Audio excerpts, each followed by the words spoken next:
बेटा इन्वेंट्री में हमने देखा था कि इन्वेंट्री कितनी टाइप की होगी आपके पास, मतलब ऑर्गेनाइजेशन कितने टाइप की होगी, दो टाइप की, one is manufacturing, another is trading organisation. Manufacturing organisation में कितने टाइप का इन्वेंट्री हो सकता है, raw material, work in progress, finish goods, spare part and packing material. उसके बाद जो ट्रेडिंग कंसर्न होगी, ट्रेडिंग कंसर्न का मतलब है जो गुड्स खरीदती है बेचती है, उसके लिए क्या होगा, ट्रेडेड गुड्स, या हम इसको प्यार से क्या बोलते हैं, stock in trade. Stock in trade का मतलब जिसको खरीदा और बेच रहे हो। उसके बाद ये इंपॉर्टेंट है यहां पे कि हम इन्वेंट्री को किस पे वैल्यू करेंगे, कॉस्ट और NRV which ever is lower. NRV बोले तो नेट रिलाइजेबल वैल्यू। अब एनआरवी का मतलब अगर नॉर्मली देखें तो क्या होता है, जैसे हमने कोई प्रोडक्ट है उसको सेल किया, सपोज हमने 10,000 रुपए में सेल किया और 500 रुपए कमीशन दिया, तो एनआरवी कितनी हो जाएगी, 9,500, क्योंकि 500 रुपए जो सेलिंग एक्सपेंसेज है या सेलिंग कमीशन है उसे क्या करना पड़ेगा, माइनस करना पड़ेगा। ये कौन से कॉन्सेप्ट के अकॉर्डिंग होता है, कंजर्वेटिज्म के अकॉर्डिंग होता है। कंजर्वेटिज्म आ सकता है या प्रूडेंस आ सकता है, ये आपको ध्यान रखना है, ठीक है। मीनिंग दे रखा है, एग्जाम में नहीं आता है, स्टिल ध्यान रखना। कोई भी ऑर्डिनरी कोर्स ऑफ बिजनेस में सेल करने के लिए कोई गुड्स रखा हुआ है तो उसे क्या बोलेंगे हम लोग, स्टॉक या इन्वेंट्री बोलेंगे। जैसे हमारे लिए फर्नीचर स्टॉक या इन्वेंट्री है या असेट है, असेट है, क्योंकि हम सर्विस प्रोवाइड कर रहे हैं। लेकिन फर्नीचर के बिजनेसमैन के लिए क्या होगा, स्टॉक होगा या इन्वेंट्री होगा। उसका बहुत सिंपल सा रीजन है कि उसने स्टॉक को रखा हुआ क्यों है, स्टॉक को रखा हुआ क्या है, बेचने के लिए। कोई भी ऑर्डिनरी कोर्स ऑफ मतलब ये दिया हुआ ना, ऑर्डिनरी कोर्स ऑफ बिजनेस में बेचने के लिए कोई भी गुड्स रखा हुआ है उसे क्या बोलेंगे हम लोग। और दूसरा है in the process of production of such sale. आपको कोई गुड्स है उसको प्रोसेस करना है या प्रोडक्शन करना है, कोई भी गुड्स का प्रोसेस करना मतलब कोई गया उस गुड्स से नया गुड्स बनाओगे या प्रोडक्शन करोगे उसे भी क्या बोलेंगे, इन्वेंट्री बोलेंगे। For consumption in production of goods और service for sale including maintenance supply consumable other than machinery spare service equipment and stand by equipment. आपको एक और चीज बताऊं, स्टैंड बाय इक्विपमेंट क्या होते हैं, हाँ नहीं नहीं, स्टैंड बाय इक्विपमेंट क्या होते हैं, मतलब ये असेट से रिलेटेड है बट समझना, ऐसे इक्विपमेंट होते हैं जो काम नहीं आ रहे होते हैं, रखे हुए हैं, लेकिन कभी उसका यूज हो सकता है। आपके बगल में देखो कुछ लगा हुआ है, दिस इज कॉल्ड, अगर कोई आग वाग लग जाए तो इससे क्या, हाँ this is called stand by equipment. Inverter है, इन्वर्टर हमेशा यूज आता है या स्टैंड बाय इक्विपमेंट है वो, तो ये थोड़ा सा ध्यान रखना, बाकी और कोई दिक्कत नहीं है। हाँ मैंने बताया था इन्वेंट्री के बारे में कि इन्वेंट्री का ठीक वैल्यूएशन, करेक्ट वैल्यूएशन क्यों जरूरी है, क्योंकि इन्वेंट्री की वजह से क्या निकलती है बेटा, इन्वेंट्री की वजह से क्या निकलती है आपकी इनकम। करेक्ट इनकम किससे निकलेगी, अगर इन्वेंट्री का वैल्यूएशन ठीक हुआ तो करेक्ट इनकम आपकी निकलेगी। ये कई जगह यूज होता है, समझाता हूं। आप मुझे बताओ, हम लोग बनाते हैं ट्रेडिंग अकाउंट, क्या बनाते हैं बेटा, ट्रेडिंग अकाउंट बनाया हमने। ट्रेडिंग अकाउंट में ओपनिंग स्टॉक भी आता है, और ये सीख लेना काम आएगा। ट्रेडिंग अकाउंट के अंदर आप कौन सा स्टॉक भी लिखते हो, ओपनिंग स्टॉक भी लिखते हो और क्लोजिंग स्टॉक भी लिखते हो। यहां लिखा आपने ओपनिंग स्टॉक, और यहां लिखते हैं हम लोग बाय क्लोजिंग स्टॉक, ठीक है, यही होता है बच्चा। ओपनिंग स्टॉक और क्लोजिंग स्टॉक लिखा हुआ है, अगर ओपनिंग स्टॉक का ओवर वैल्यूएशन हुआ, मैं बात कर रहा हूं कि आपके पास ओपनिंग स्टॉक है, इसका आपने ओवर वैल्यूएशन कर दिया, ओपनिंग स्टॉक का ओवर वैल्यूएशन कर दिया, तो उससे क्या होगा, प्रॉफिट कम होगा या ज्यादा होगा। देखो ये वाला साइड डेबिट साइड है और ये वाला साइड क्रेडिट साइड है, इसे बोलते हैं हम लोग प्रॉफिट साइड, या इन सॉरी एक्सपेंस साइड बोलते हैं इसको, और इसे बोलते हैं इनकम साइड। अगर आपने ओपनिंग स्टॉक को बढ़ा दिया तो आपने क्या किया, एक्सपेंसेस बढ़ा दिए, तो आपकी इनकम क्या हो जाएगी, इनकम क्या हो जाएगी, कम। आपने ओपनिंग स्टॉक को क्या कर दिया, कम कर दिया, ओपनिंग स्टॉक को क्या कर दिया, कम कर दिया, हो सकता है ना ओपनिंग स्टॉक को आप क्या कर दो, कम लिख दो। सपोज 20,000 का ओपनिंग स्टॉक है, आपने 18,000 ही लिखा, तो एक्सपेंस साइड को आपने 2,000 से कम कर दिया है, तो आपकी इनकम क्या हो जाएगी बेटा, बढ़ जाएगी। अब बात करें हम लोग क्लोजिंग स्टॉक की। क्लोजिंग स्टॉक इनकम साइड है, अगर क्लोजिंग स्टॉक आपने 20,000 की जगह 25,000 लिख दिया, तो फिर क्या है, क्या हुआ, आपकी इनकम बढ़ेगी कम होगी, इनकम इंक्रीज हो जाएगी। अगर आपने क्लोजिंग स्टॉक को कम लिख दिया तो इनकम क्या होगी बेटा, कम हो जाएगी। ये ध्यान रखना है हमको कि ओपनिंग स्टॉक के कम होने से, क्लोजिंग स्टॉक के कम ज्यादा होने से इनकम बढ़ रही है या कम हो रही है। ये कौन सा साइड होगा, एक्सपेंस साइड, और ये कौन सा साइड होगा, इनकम साइड। एक्सपेंस साइड बढ़ेगा तो प्रॉफिट कम होगा, एक्सपेंस साइड कम होगा तो प्रॉफिट बढ़ेगा। इनकम साइड ज्यादा होगा, मतलब ओपनिंग स्टॉक क्लोजिंग स्टॉक ज्यादा लिख दोगे तो इनकम क्या हो जाएगी, बढ़ जाएगी। और अगर हम क्या करेंगे, ओपनिंग स्टॉक को कम कर देंगे तो क्या हो जाएगा, ठीक है। अब इसमें एक कॉन्सेप्ट था कि हम क्लोजिंग स्टॉक को वैल्यू करते हैं, या स्टॉक या इन्वेंट्री को वैल्यू करते हैं कॉस्ट और एनआरबी दोनों में से लेस हो। एग्जाम्पल करते हैं इसमें, सपोज हमारा जो स्टॉक है उसकी कॉस्ट, स्टॉक की कॉस्ट का मतलब क्या है, हमने स्टॉक कितने में खरीदा है, कितना पैसा लगा है उसमें। हमारी स्टॉक की कॉस्ट है वो है 50,000 रुपए। हमें ऐसा लगता है कि इसे बेचेंगे तो नेट रिलाइजेबल वैल्यू इससे आएगी 60,000 रुपए। मुझे बताओ, अगर हम इसको 60 पे रिकॉर्ड करते हैं तो इनकम साइड में, मतलब क्लोजिंग स्टॉक को बढ़ा के रिकॉर्ड कर दिया तो हमारा प्रॉफिट 10,000 से बढ़ जाएगा। दैट मीन्स हमने अभी प्रॉफिट हो गया है या होगा, क्लोजिंग स्टॉक अभी बेच दिया है, बिकेगा, बिकेगा, लेकिन उस पे होने वाले प्रॉफिट को हमने अभी रिकॉर्ड कर लेंगे अगर ऐसा करेंगे तो एक चीज बताओ मुझे, तो 50,000 पे रिकॉर्ड करना चाहिए इसको या 60,000 पे, 50,000 पे, क्योंकि हमें प्रॉफिट को रिकॉर्ड नहीं करना होता है, एंटिसिपेटेड प्रॉफिट को रिकॉर्ड नहीं करना होता है। मैं बोल रहा हूं कि स्टॉक की कॉस्ट है वो है 30,000 रुपए और उसकी एनआरवी है वो है 25,000 रुपए। अब किस पे रिकॉर्ड करूंगा, क्या हमने यहाँ पे लॉस को रिकॉर्ड कर लिया क्या, हाँ हमने इन्वेंट्री को क्या कर दिया, 5,000 से कम कर दिया। और ये कौन से कॉन्सेप्ट के अकॉर्डिंग होगा बेटा, कंजर्वेटिज्म। कौन से कॉन्सेप्ट के अकॉर्डिंग होगा ये, कंजर्वेटिज्म के अकॉर्डिंग। तो ये हम ध्यान रखेंगे। चलो, मैंने आपको बताया था कि इन्वेंट्री का ठीक वैल्यूएशन क्यों जरूरी है। एक तो रीजन था पी एंड एल, क्योंकि उससे क्या निकलती है, इनकम। दूसरा रीजन था क्या, फाइनेंशियल पोजीशन, करंट असेट में आता है मतलब बैलेंस शीट। आपने रेशियो एनालिसिस किया होगा, रेशियो एनालिसिस किया 12वीं कक्षा में। रेशियो एनालिसिस में करंट रेशियो निकालते थे, क्यूक रेशियो निकालते थे, है ना। और अगर टर्नओवर रेशियो के अंदर भी हम लोगों की current asset turnover ratio, fix asset turnover ratio, ऐसे कुछ रेशियो निकलते थे। लेकिन अगर बात करें पर्टिकुलरली करंट रेशियो की, तो वहां पे लिक्विड रेशियो और क्यूक रेशियो आपने निकाला है। करंट असेट के अंदर इन्वेंट्री आती है, तो लिक्विडिटी एनालिसिस भी किसके थ्रू होगा आपका, इन्वेंट्री के थ्रू। और लास्ट वन इज क्या बोलते हैं, स्टैट्यूटरी कंप्लायंसेस मैंने बताया आपको। एक तो क्या है, शेड्यूल 3 ऑफ कंपनीज एक्ट, बताया था अभी कि हम कंपनीज एक्ट की भी क्या करेंगे, कंप्लायंस करेंगे। और एक अकाउंटिंग स्टैंडर्ड का कंप्लायंस भी जरूरी होता है, ठीक है। उसके बाद अकाउंटिंग स्टैंडर्ड ये बता दिया मैंने, कॉस्ट कैसे आएगी।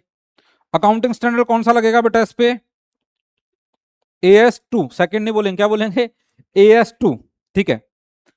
अब हाँ, इसके ऊपर क्वेश्चन आता है इन्वेंट्री रिकॉर्ड सिस्टम के ऊपर, ये समझना जरूरी है। ये आपको 4 to 5 मार्क का क्वेश्चन देखने को मिल सकता है, और ये आपका PYQ है, प्रीवियस ईयर क्वेश्चन है।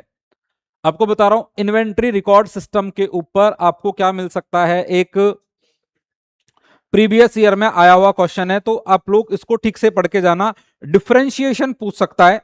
दो सिस्टम होते हैं इसमें, one is periodic inventory system. अभी बुक में मत देखो, आप सिर्फ मेरी बात को सुनो। एक होता है पीरियोडिक इन्वेंट्री सिस्टम और एक होता है परपेचुअल इन्वेंट्री सिस्टम, ठीक है। पीरियोडिक इन्वेंट्री सिस्टम क्या होता है, एक पर्टिकुलर पीरियड के बाद हम क्या करते हैं, इन्वेंट्री को वैल्यू करते हैं। मैंने स्टार्ट किया चैप्टर तब आपको बताया कि ये चैप्टर का नाम इन्वेंट्रीज ना होके क्या होना चाहिए, वैल्यूएशन ऑफ इन्वेंट्री, क्योंकि पूरे चैप्टर में हम वैल्यूएशन की बात करेंगे कि हम इन्वेंट्री की वैल्यू कैसे फाइंड कर सकते हैं, इन्वेंट्री की वैल्यू कैसे आएगी, स्टॉक कैसे निकाल सकते हैं। तो यहां पे दिया हुआ है कि दो सिस्टम फॉलो करती है कंपनी, कोई सा भी कर सकती है। एक होता है periodic inventory system. Periodic inventory system में क्या होता है, हमें नॉर्मली इन्वेंट्री की वैल्यूएशन कब चाहिए होती है, एज ऑन 31 मार्च।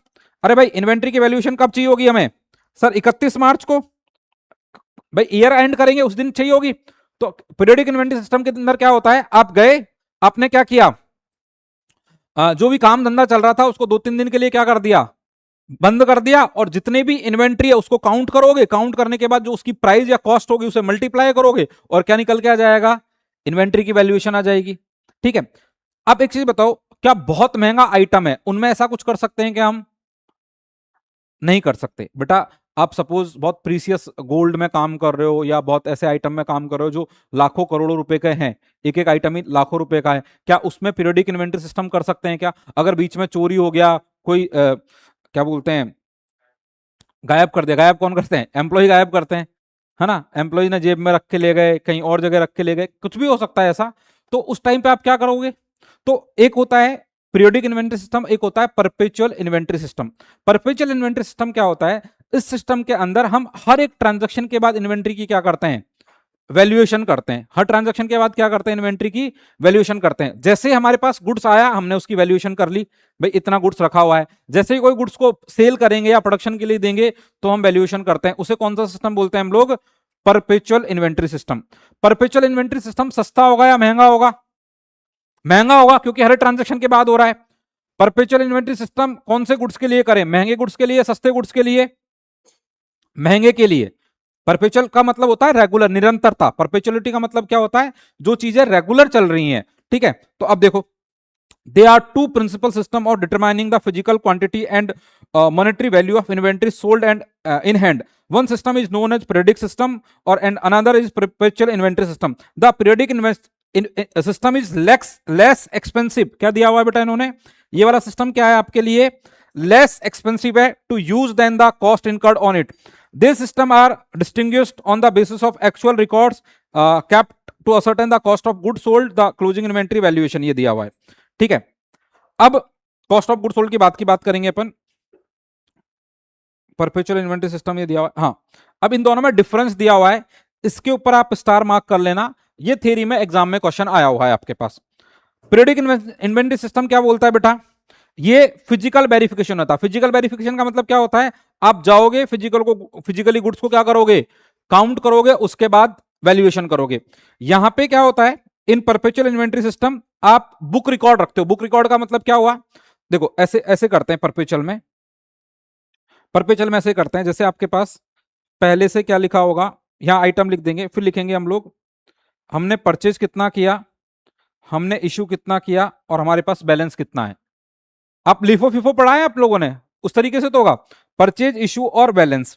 तो सपोज हमारे पास 100 यूनिट 10 रुपए वाली है तो 1000 ये हो गई, इशू में कुछ नहीं है तो बैलेंस में कितना हो जाएगा, 100 10 रुपए वाली 1000।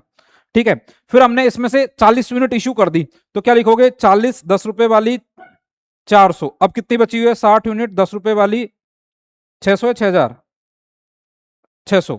ठीक है, हाँ ऐसे। तो ये कौन सा रिकॉर्ड है, यहां पे जाके हम फिजिकली वेरीफाई कर रहे हैं, बुक्स में रिकॉर्ड कर रहे हैं, बुक में। तो यहां क्या दिया हुआ है, परपेचुअल क्या होता है आपका, it is based on book record. फिर बात करें पीरियोडिक सिस्टम में, this system provides information about inventory and cost of good sold at a particular date. Particular date का मतलब क्या है, अरे पीरियोडिक में कब पता चलेगा आपको कॉस्ट ऑफ गुड सोल्ड या क्लोजिंग स्टॉक की वैल्यू, पर्टिकुलर डेट पे। जबकि इसमें क्या होगा, कंटिन्यूअस होगा, हर एक ट्रांजैक्शन के बाद होगा। Cost of goods residual figure, residual figure का मतलब है कितना बच गया है, यहां पे क्या होगा, बैलेंसिंग फिगर से होगा, जैसे बताया ना मैंने आपको, बैलेंस कितना बचा है। फिर आपको दिया हुआ है परपेचुअल में इन्वेंट्री कंट्रोल इसमें पॉसिबल नहीं है, बताया था मैंने। इन्वेंट्री कंट्रोल पॉसिबल क्यों नहीं है, क्योंकि आप एक दिन पे जाके क्या करोगे, इन्वेंट्री का काउंट करोगे, तो जरूरी नहीं आप पूरे साल में कोई चोरी कर ले गया तो उस पर कुछ कंट्रोल कर सकते हो क्या, यहाँ पे इन्वेंट्री कंट्रोल क्या होगा, इजी होगा।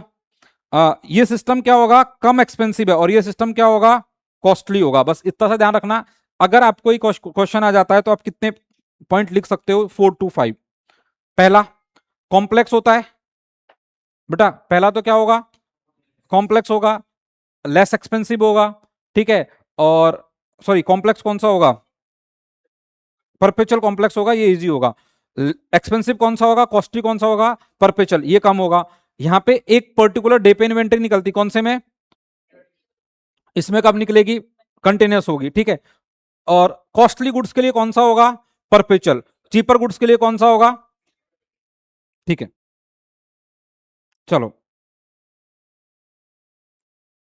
लिफो फिफो वेटेड एवरेज से पहले मैं आपको एक चीज समझा रहा हूं, वो है आपका ट्रेडिंग अकाउंट। ट्रेडिंग अकाउंट कैसे बनता है और उसको कैसे हम करने वाले हैं, ठीक है।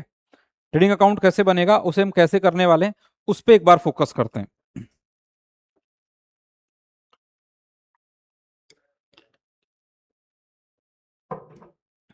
बेटा ट्रेडिंग अकाउंट बनाया आप लोगों ने, पक्का। चलो ट्रेडिंग अकाउंट से क्या क्या निकाल सकते हैं हम लोग, ग्रॉस प्रॉफिट, ओके, और चलो एक बार देखते हैं।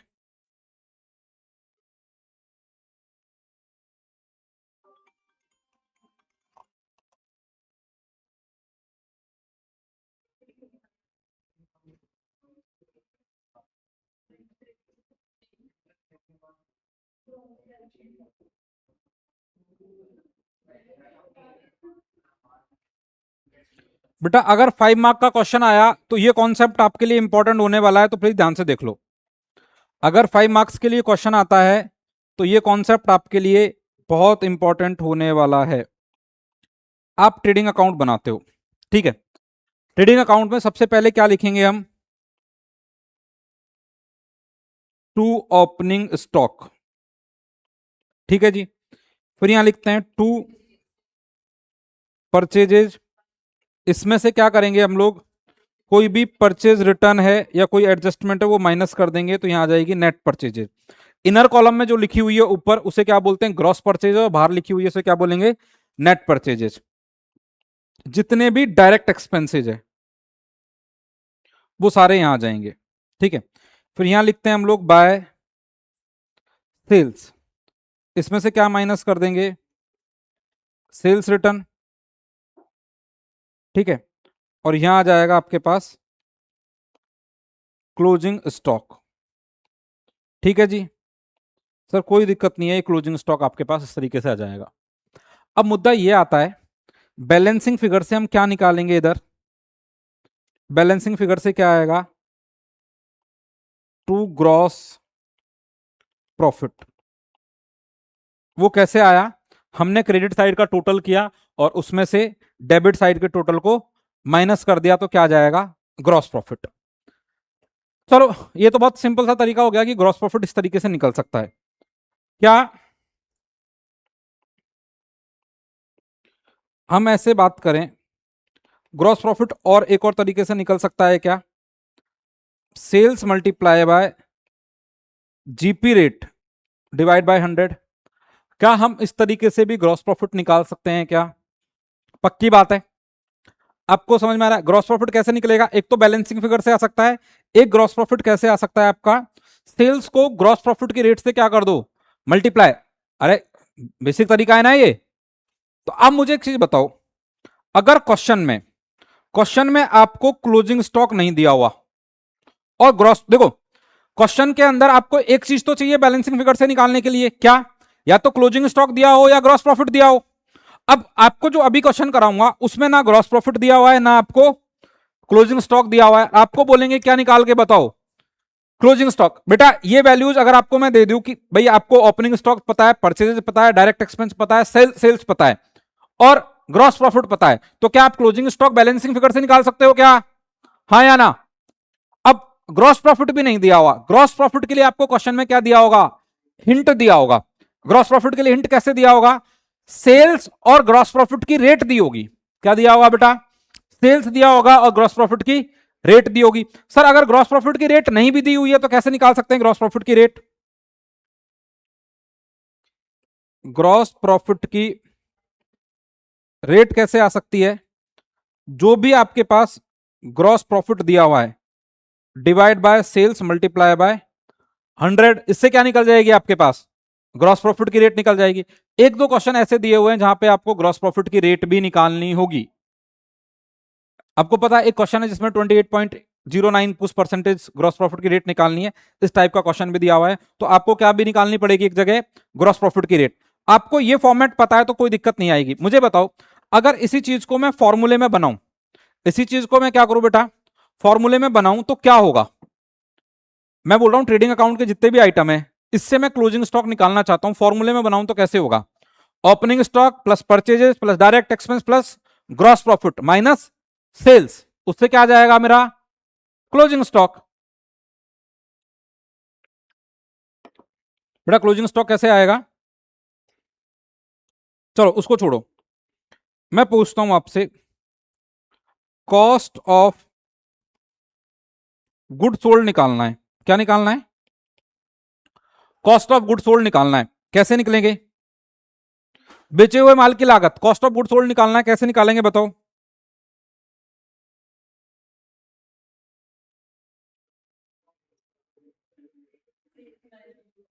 हाँ देखो, एक तो कॉस्ट ऑफ गुड सोल्ड का फॉर्मूला क्या हो जाएगा, sales minus gross profit. Cost of good sold कैसे निकल जाएगा, एक तो सेल्स में से क्या माइनस कर दोगे, gross profit. Sales cost of good sold का मतलब क्या है, बेचे हुए माल की लागत। अरे बेटा जी, सेल्स के अंदर कितने एलिमेंट होते हैं, क्या क्या, कॉस्ट प्लस प्रॉफिट। अगर मुझे प्रॉफिट निकालना है तो क्या करूंगा, सेल्स में से क्या माइनस कर दूंगा, कॉस्ट। और अगर मुझे क्या निकालना है, कॉस्ट, तो सेल्स में से क्या माइनस कर दूंगा। सेल्स के अंदर दो एलिमेंट होते हैं ना बेटा, सेल्स के अंदर दो एलिमेंट होंगे आपके। मैंने इस पेंसिल को 10,000 रुपए में बेचा, तो मैंने 10,000 में खरीदा होगा क्या, इसको कितने में खरीदा होगा, उससे कम में। सपोज मेरी सेल्स यहां पे कितनी है, 10,000 है, तो कॉस्ट और प्रॉफिट कितना है, सॉरी इधर देखता हूं, इधर कहीं जगह है क्या इसमें, चलो नया पेज लेते हैं। मैंने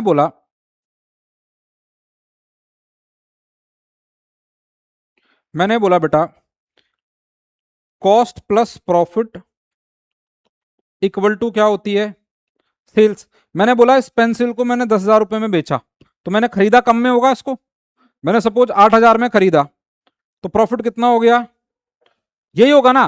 कोई भी सेल्स के अंदर दो एलिमेंट तो होंगे ही होंगे, एक तो कॉस्ट का और एक किसका, प्रॉफिट का। अब अगर मैं आपको बोलूं कि इसमें कॉस्ट निकालो, तो आप बोल दोगे सर सेल्स में से क्या मैं हटा दो, प्रॉफिट हटा दो। और मैं बोलूं अगर आपको कि कॉस्ट निकालो, तो आप बोलोगे, सॉरी कॉस्ट तो लिखा हुआ है ना, मैं बोलूं आपको कि बेटा प्रॉफिट बताओ, तो आप क्या करोगे, सेल्स में से क्या कर दोगे। अब मैं बोलूं सेल्स बताओ, तो आप क्या करोगे, कॉस्ट प्लस जीपी या प्रॉफिट कर दोगे। यही तरीका होगा, कोई दिक्कत नहीं है इसमें, ठीक है। अब एक कॉन्सेप्ट आता है जिसको बोलते हैं हम लोग कॉस्ट ऑफ गुड्स सोल्ड। पहले ऊपर भी लिखा है मैंने, तो कॉस्ट ऑफ गुड्स सोल्ड का एक तो फॉर्मूला मैंने आपको ये बता दिया, क्या होगा, sales minus gross profit. Cost of goods sold का क्या फॉर्मूला होगा, sales minus gross profit. Cost of goods sold का मतलब क्या है, हिंदी में लिख रहा हूं, कॉस्ट ऑफ गुड्स सोल्ड का मतलब क्या है, ये मैं हिंदी में लिखता हूं आपको,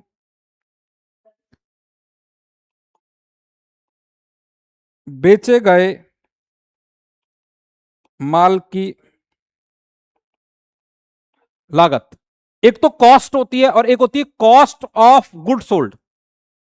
मुझे बताओ, मैंने सबसे पहले कॉस्ट किस पे लगाता हूं मैं, सबसे पहले मेरी लागत किस पे लगती है बेटा, ओपनिंग स्टॉक पे मेरा पैसा लगता है नहीं लगता, प्लस इस और किस पे लगेगा मेरा पैसा, और मैं इसके ऊपर क्या खर्चे करूंगा, डायरेक्ट एक्सपेंसेस। इन तीनों से क्या निकलेगी मेरी टोटल कॉस्ट इनकर्ड। भाई मैंने टोटल कॉस्ट कितनी लगाई है, अब इसमें से जो गुड्स बच जाएगा उसे हटा दूं तो क्या निकल जाएगा, कॉस्ट ऑफ गुड्स सोल्ड। तो यहां क्या माइनस हो जाएगी, क्लोजिंग स्टॉक। बेटा समझो, अब मैंने क्या पूछा है आपसे, कॉस्ट ऑफ गुड सोल्ड। यहां क्यों पढ़ा रहा हूं, फाइनेंशियल स्टेटमेंट में भी दिया हुआ है topic. Cost of good sold का टॉपिक कहां भी दिया हुआ है आपको, फाइनेंशियल स्टेटमेंट। मैं बात कर रहा हूं जो मैंने गुड्स बेचा है। कॉस्ट ऑफ गुड सोल्ड का मतलब क्या है, जो गुड्स बेचा है उसकी लागत बताओ। तो सबसे पहला मेरा खर्चा कहां कहां पे होगा वो ऐड कर लो सारा, ओपनिंग स्टॉक पे, परचेजेस पे, डायरेक्ट एक्सपेंसेस पे। परचेजेस भी कौन सा लेना है बच्चों यहां पे, नेट, मतलब परचेज रिटर्न को माइनस कर देंगे। और कोई अदर यूजेस ऑफ गुड्स दिया हुआ है, लाइक हमने चैरिटी कर दिया, डोनेशन कर दिया, फ्री सैंपल दे दिया या ड्राइंग कर लिया, उसे भी माइनस कर देंगे। तो net purchases plus opening stock plus direct expenses, ये क्या हो गया हमारा टोटल एक्सपेंस। अगर इसको सारे को बेच देता है तो ये क्या हो जाती, कॉस्ट ऑफ गुड्स सोल्ड। लेकिन इसमें से कुछ गुड्स हमारे पास क्या होगा, बच जाएगा। जो गुड्स बच जाएगा उसकी कॉस्ट को क्या कर दो, साइड में हटा दो, मतलब माइनस कर दो। तो क्या आ जाएगा हमारे पास, कॉस्ट ऑफ गुड सोल्ड। क्या जाएगा हमारे पास, cost of good sold. Clear है।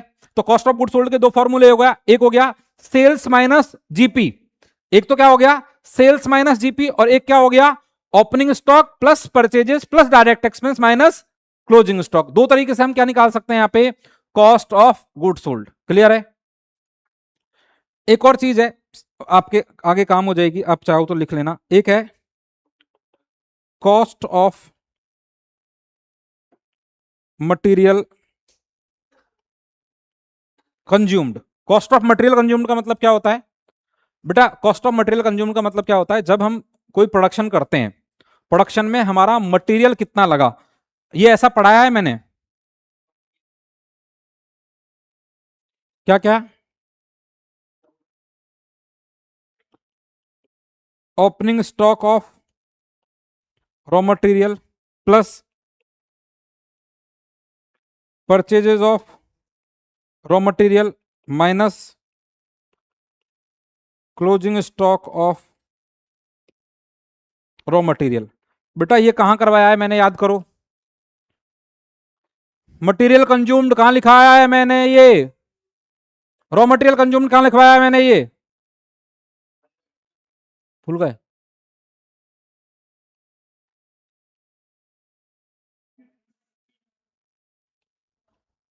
अब एक काम कर लो, ये यहां से कॉपी करना है तो आप फटाफट कॉपी कर लो, फिर आगे बात करेंगे अपन।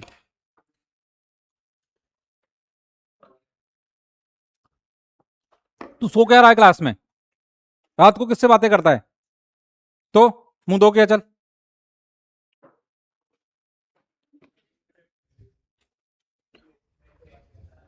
बेटा इसको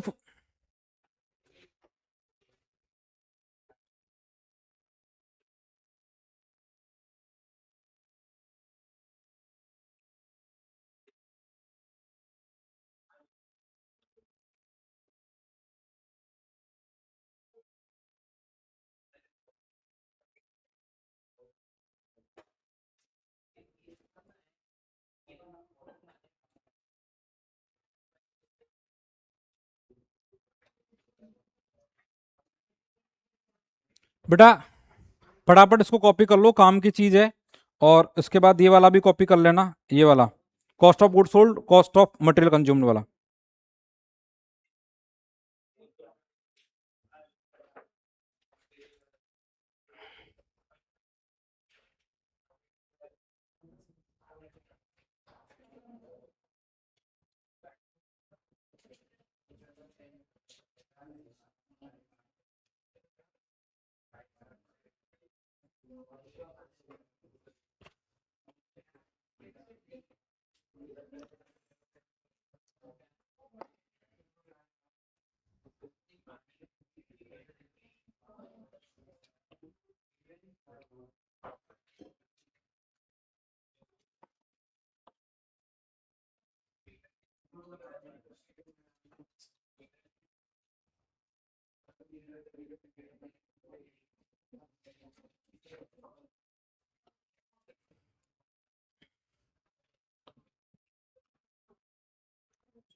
जतिन कॉपी कर लिया तूने ये, पक्का।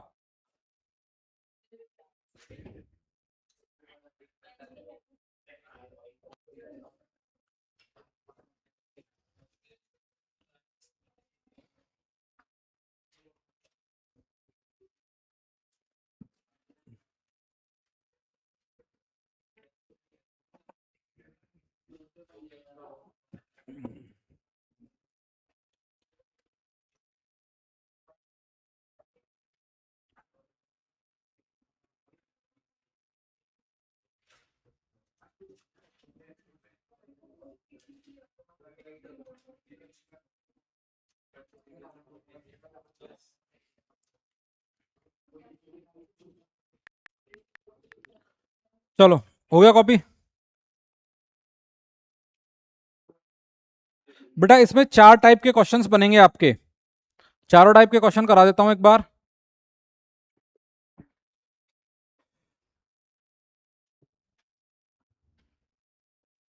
क्या हो गया जतिन?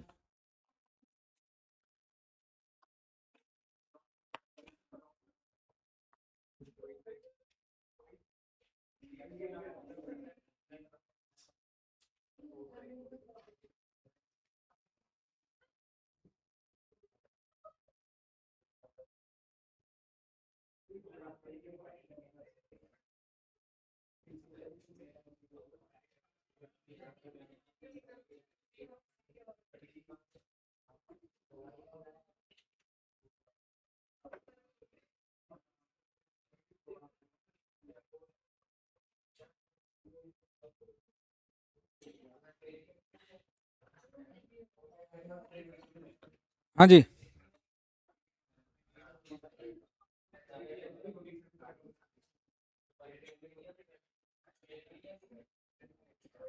बेटा आगे करें। अब देखो, एक टाइप का क्वेश्चन आता है, उसे बोलते हैं हम लोग एडजस्टेड सेलिंग प्राइस मेथड। एक मेथड दिया हुआ है जिसका नाम क्या दिया हुआ है आपको,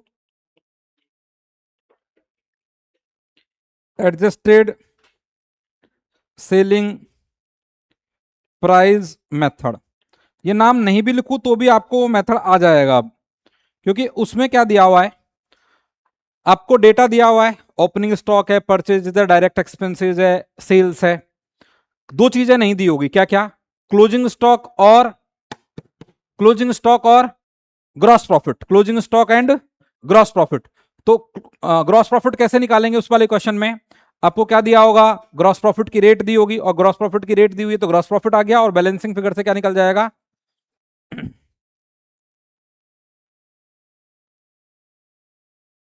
देखो ये वाला एडजस्टिंग सेलिंग प्राइस है, जस्ट इसको एक बार रीड करो फिर मैं समझाऊंगा।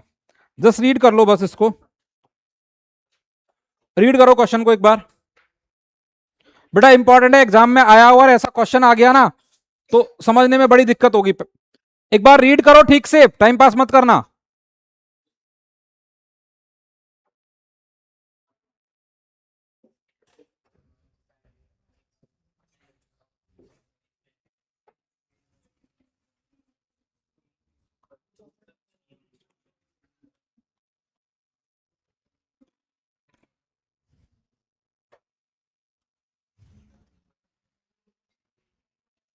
और इसके ऊपर स्टार मार्क कर लो, PYQ है ये।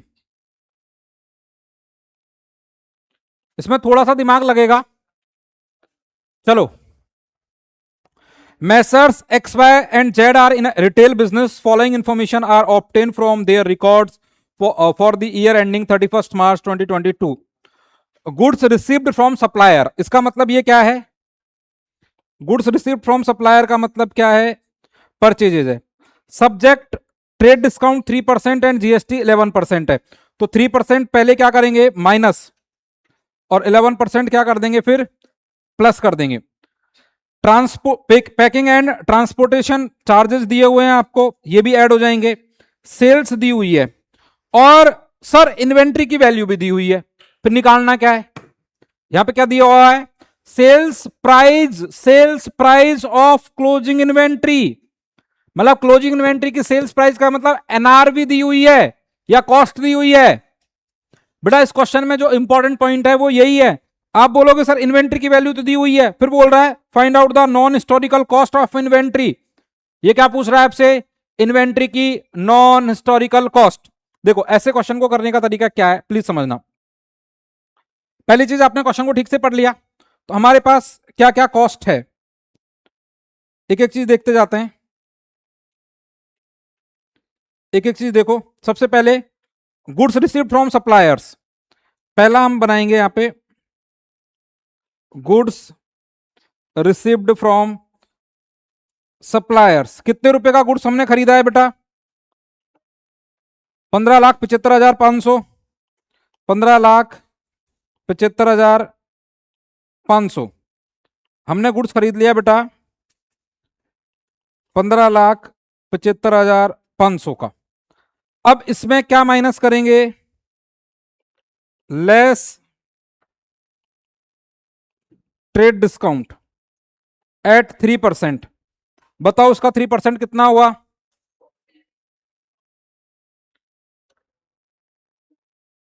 कितना?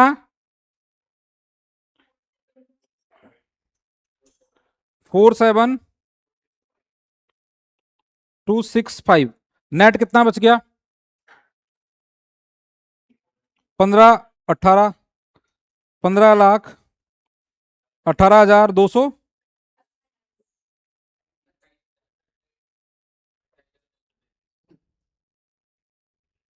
15 लाख,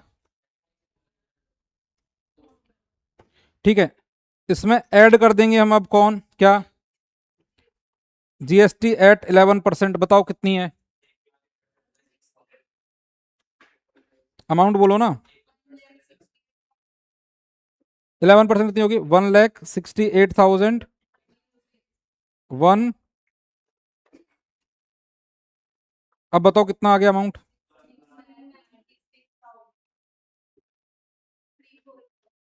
341। ठीक है। अब इसमें ऐड कर देंगे हमने कुछ और एक्सपेंसेस किए हुए हैं। क्या क्या? Packaging and transportation charges. Packing and transportation charges कितने हैं? 87,500। तो हमारे पास टोटल कॉस्ट आ गई। टोटल कॉस्ट कितनी आ गई? 17,83,841। ये हमारे पास टोटल कॉस्ट आ गई। अब समझना हमारा ग्रॉस प्रॉफिट नॉर्मली कैसे आता है? Cost minus, sorry, sales minus cost से। हमारे पास टोटल कॉस्ट दी हुई है, लेकिन बेटा यहां पे दो चीजें हमें दी हुई है। क्या क्या? एक तो सेल्स दी हुई है during the year. Sales during the year बताओ कितनी है? 22,45,500। और दूसरा हमें दिया हुआ है इसमें sales value of closing stock या इन्वेंट्री। ये कितनी दी हुई है आपको? 2,35,000। बेटा एक बार दोनों का टोटल करना है, इनका सेल्स का और क्लोजिंग स्टॉक का।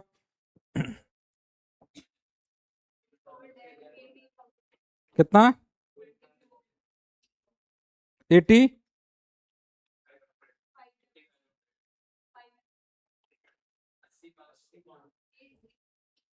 ठीक है। अब एक चीज समझना, एक बार याद करो वापस से। क्लोजिंग स्टॉक में क्या क्या, सॉरी, ट्रेडिंग अकाउंट में आप क्रेडिट साइड में क्या लिखते हो? क्लोजिंग स्टॉक और क्या लिखते हो? Closing stock and sales. Debit side में क्या लिखते हो आप? परचेजेस। ये परचेजेस आ गई आपकी, ये आफ्टर वो, ये क्या आ गया आपका? टैक्स आ गया। और ये क्या आ गया आपका? एक्सपेंस आ गया। क्लोजिंग क्रेडिट साइड में हम सेल्स और क्या लिखते हैं? Closing stock. उससे क्या आएगा? Gross profit. तो ग्रॉस प्रॉफिट कैसे आ जाएगा हमारा? ग्रॉस प्रॉफिट, सपोज ये आइटम 2 है, या इसको हम लिख देते हैं बी, और ये क्या हो जाएगा आपका? ए। ऐसा लिख सकते हैं बेटा। तो हम क्या करेंगे? बी माइनस ए। अब बताओ ग्रॉस प्रॉफिट कितना आ गया? कितना? 69,66,59। ये आपका क्या आ गया? Gross profit. ये क्या आ गया बेटा? Gross profit. यहां पे हम अब क्या निकालेंगे इसमें? ग्रॉस प्रॉफिट की रेट, ग्रॉस प्रॉफिट की रेट का फॉर्मूला मैंने लिखवाया, ये इंपॉर्टेंट पॉइंट आप समझना, ग्रॉस प्रॉफिट की रेट का फॉर्मूला लिखवाया है gross profit upon sales multiply by 100। अब प्लीज आप लोग बहुत केयरफुली देख लेना, ध्यान से सुन लेना।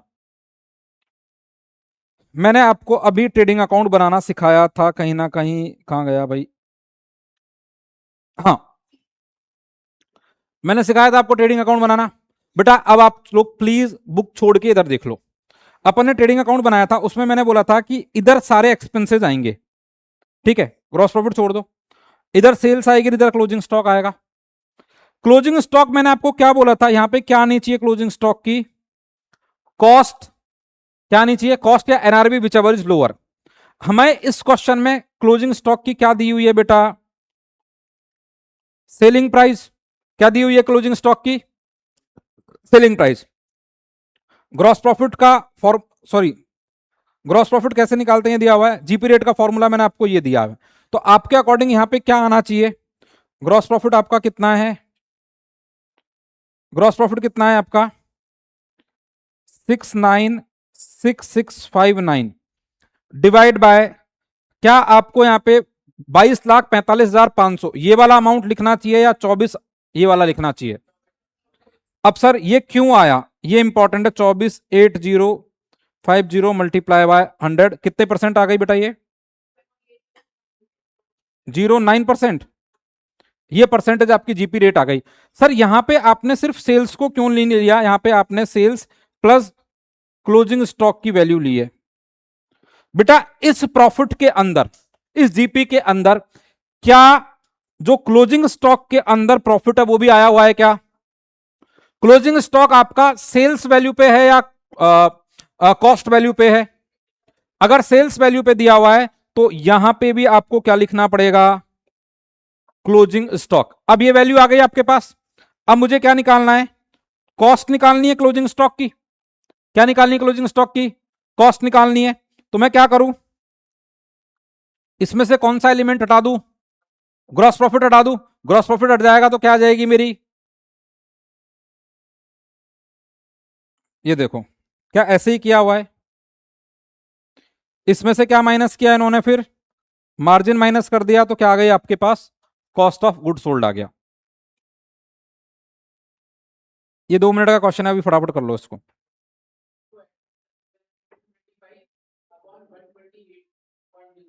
हाँ डायरेक्ट निकाला हुआ है, हाँ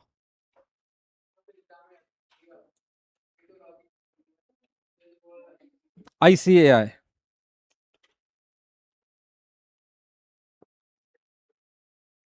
7 देखो बेटा, 7 एक टाइप के क्वेश्चन खत्म हो जाएंगे अभी, 7 देखो एक बार,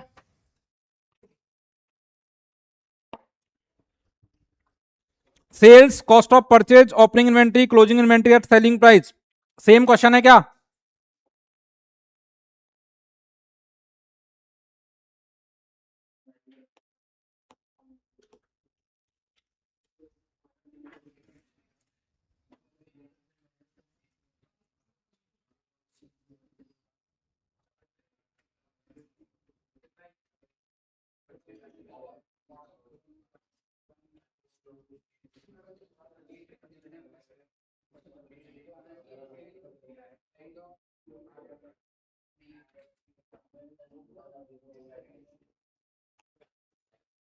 यार इसमें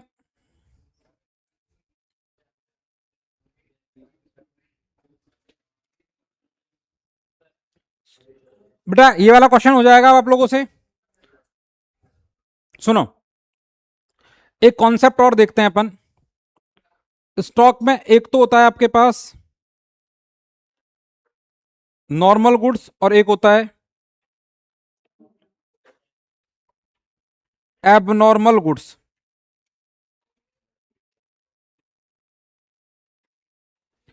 बेटा इसके ऊपर भी क्वेश्चन आते ही आते हैं, सेकंड टाइप का क्वेश्चन आपको ये आएगा, जो अभी पहले टाइप का क्वेश्चन कराया वो 6 रजिस्ट्रेशन कर लेना, दैट्स इट, उसके अलावा नहीं करना है।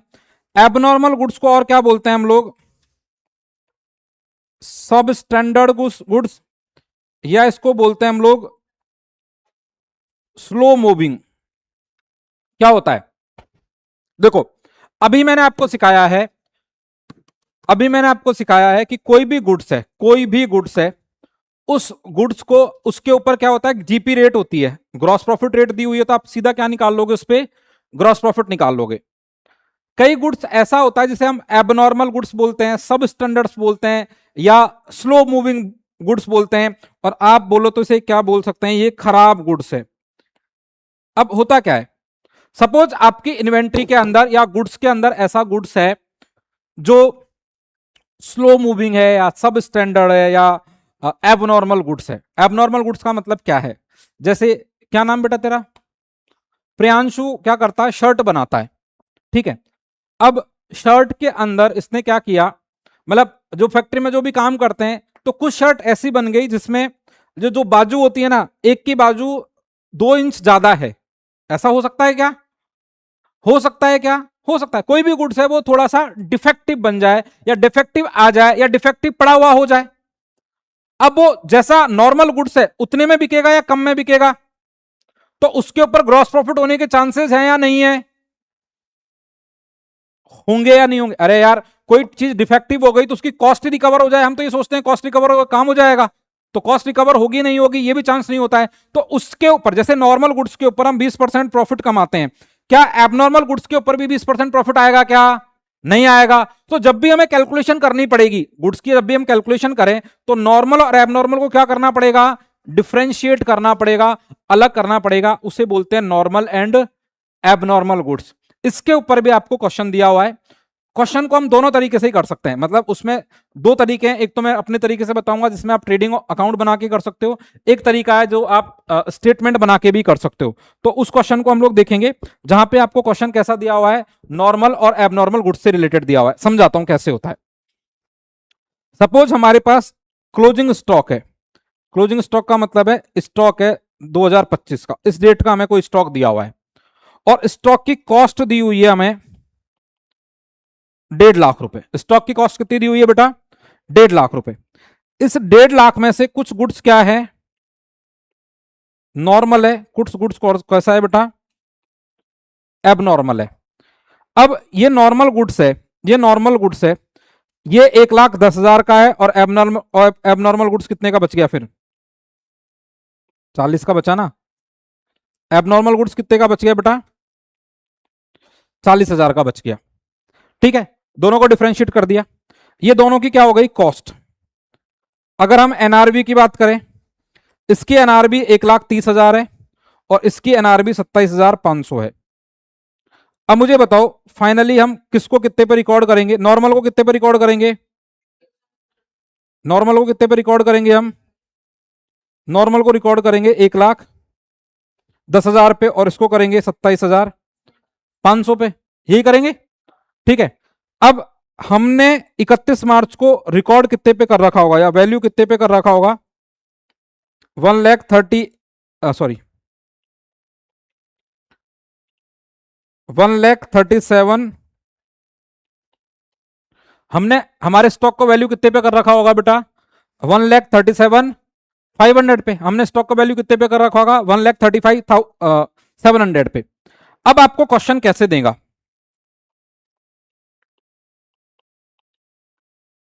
ओपनिंग स्टॉक कितने का है। चलो एक चीज और बताओ, हमने इस गुड्स में से कितनी वैल्यू राइट ऑफ की है, हमने कुछ वैल्यू राइट ऑफ की है, कितनी की है, 12,500। अगर मैं ये बोलूं कि ओरिजिनली गुड्स मेरा कितने का था, 40,000 का, उसमें से 12,500 राइट ऑफ कर दिया है, तो मैंने रिकॉर्ड कितने पे किया होगा। अगर आपको इस तरीके से बना के देगा तब तो आपके लिए इजी हो जाएगा, लेकिन मैं लैंग्वेज ऐसी बना के दूं जहां पे दिया होगा कि ओपनिंग स्टॉक है मेरा कितने का, 1,30,700 का, विच इंक्लूड्स एबनॉर्मल गुड्स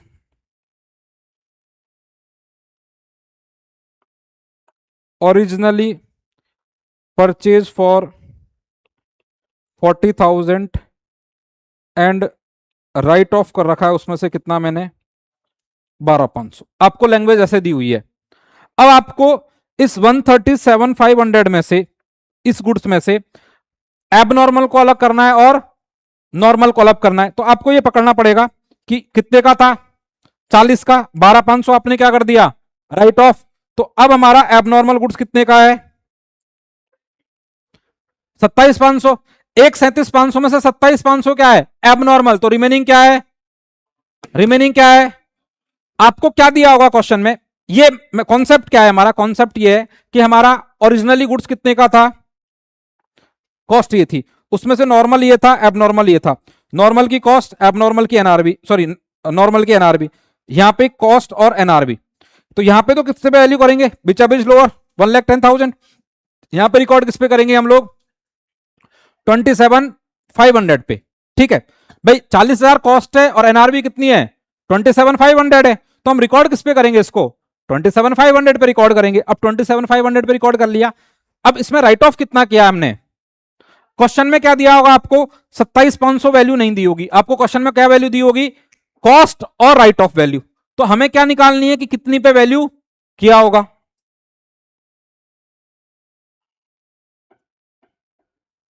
पढ़ना एक बार इसको। At the time of valuing inventory as on 31st March a sum of 17,500 was written off on a particular item which was originally purchased for 50,000। Purchase कितने का किया, उसमें से राइट ऑफ कितना कर दिया, तो 32,500 क्या हो गया हमारा, एबनॉर्मल है कितना, 1,42,500, 1,42,500 में से 32,500 माइनस कर दिया, तो नॉर्मल गुड्स कितना हो गया, 1,00,000।